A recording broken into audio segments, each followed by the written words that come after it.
Welcome to our tutorial to help you understand the process of authorized withdrawals at the university.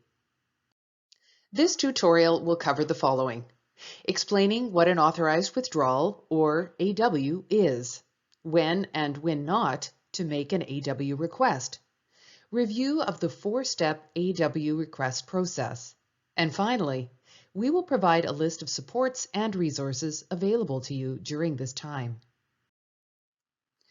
An authorized withdrawal is a withdrawal from courses that is approved by a student's faculty, college, or school. For simplicity during this tutorial, we will use the term faculty to cover a faculty, college, or school. If approved, the term AW will replace a VW or grade for those courses, and the courses will not appear on a student's official U of M transcript. An authorized withdrawal is granted for medical or compassionate reasons. This request is the best option if your academic performance was compromised during courses taken during a particular term or terms. In other words, your ability to attend classes and complete course requirements was affected due to medical or compassionate circumstances. In order to be successful, AW requests must include the right kind of supporting documentation that addresses the time period in question. Students must request in writing to the faculty that they were registered in at the time of the courses. It is important to be aware of the potential impacts of requesting an authorized withdrawal. There can be unintended consequences on your academic progression, your study permit, scholarships, student loans, or other forms of financial aid. We recommend that you consult with a student advisor, the International Center, or your funding source to discuss these implications in advance of submitting a request. There are some situations where an AW request is not the best solution for your situation. For example, if you wanted to drop a course or courses but missed the voluntary withdrawal deadline, you have completed the term work for your course or courses, but you are unable to write your upcoming final exams due to sickness or compassionate grounds. You may feel dissatisfied with the course or the way your professor conducted the course, or you may feel your final grade for a course is unfair or inaccurate.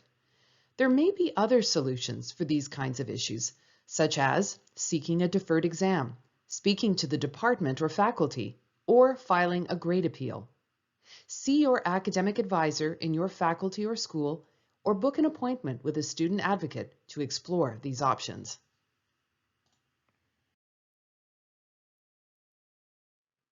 As an adult student, you are sure to encounter the challenges of everyday life. Some of these challenges can be disruptive and unexpected. While you can't predict when these problems will happen, it's important to act early to minimize the negative effects on your academic performance.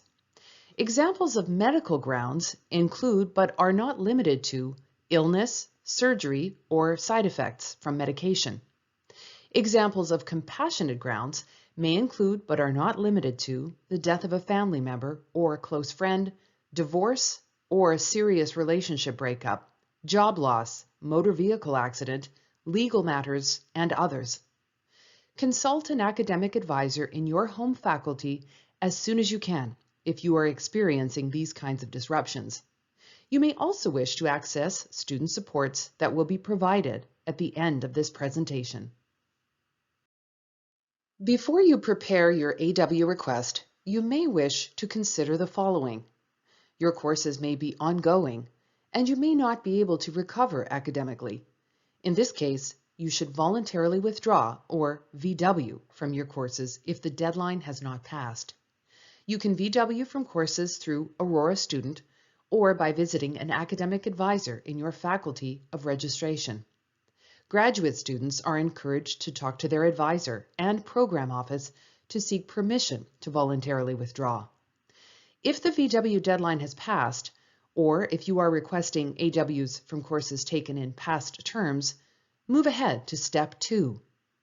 In any case, it's a good idea to meet with an academic advisor in your faculty of registration to keep them updated on your situation and to learn whether there are any academic implications to voluntarily withdrawing from courses.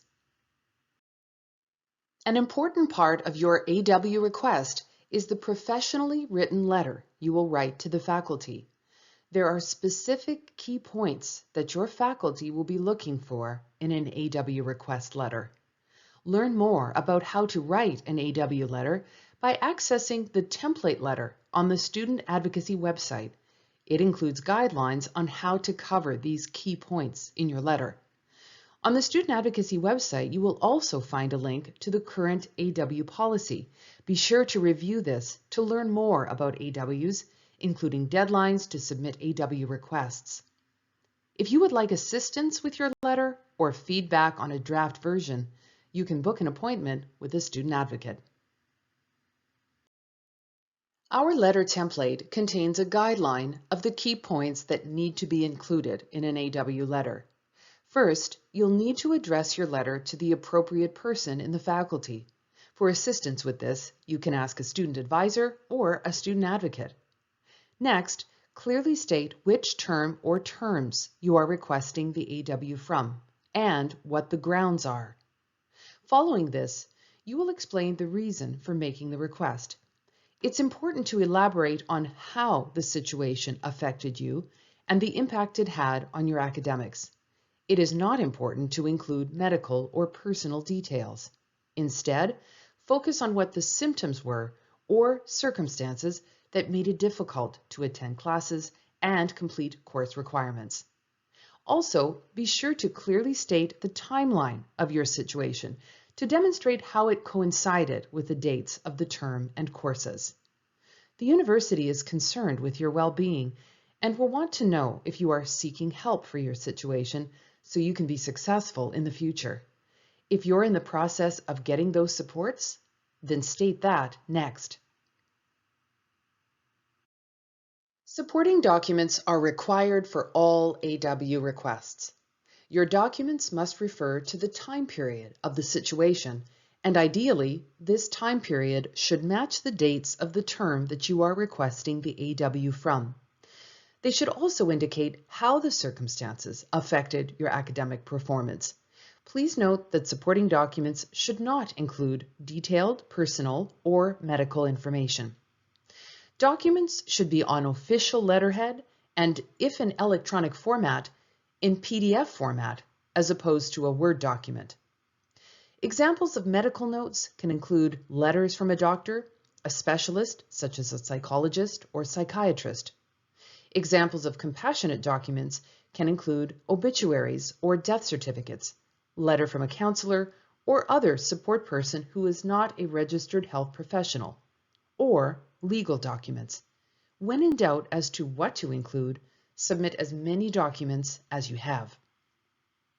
The most effective supporting documents contain specific information that your faculty requires. Download the medical certificate guidelines from the Student Advocacy website. Share these guidelines with your healthcare professional to help them to prepare supporting documents. The final step is to complete the AW form, which is available on our website. Then you can assemble your AW package. This package needs to be submitted to the faculty you were registered in at the time of taking courses for which you were making the request. Note that this may not be the same faculty that you are registered in now if your request is for past courses.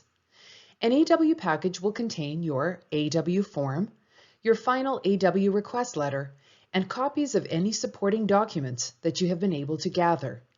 Contact the faculty to find out how or where to submit the AW package, for example, in person or via email. A student advocate can also assist you in confirming the submission process for your request.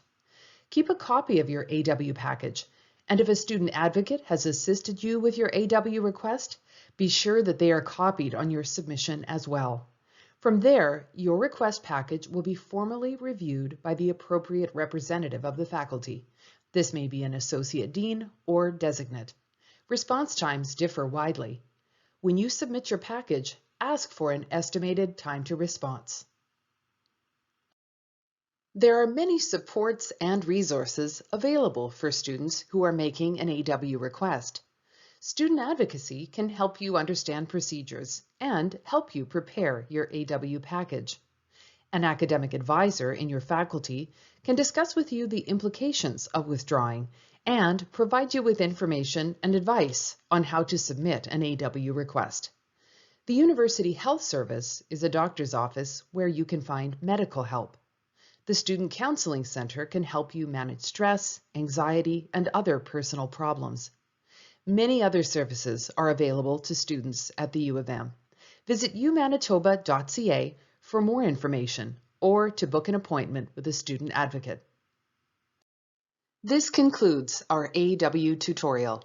Please contact us if you have questions or if you need further assistance. We are happy to help. We wish you all the best in your academic goals.